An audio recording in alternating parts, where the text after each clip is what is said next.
आजच डाउनलोड करा आणि तुमच्या आवडत्या मालिकांचा आनंद लुटा। महाराजांचा सदेह वैकुंठ गमन सोहळा आजही बिजेला तुम्ही देहूला येऊन पहा। दुपारी 12 वाजता अंगातून घामाच्या धारा वाहतात, वाऱ्याची हलकीशी झुळूक सुद्धा कुठं सापडत नाही, कुठल्या झाडाचं पान सुद्धा हलत नाही, एवढी भयंकर परिस्थिती।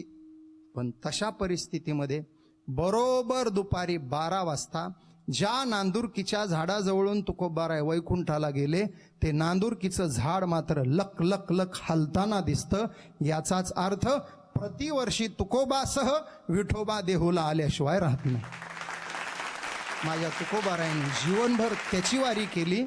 तुकोबारायाच्या वैकुंठ गमनाला 350 वर्ष उलटून गेले। दरवर्षी विठोबा देहूला वारीला येतो।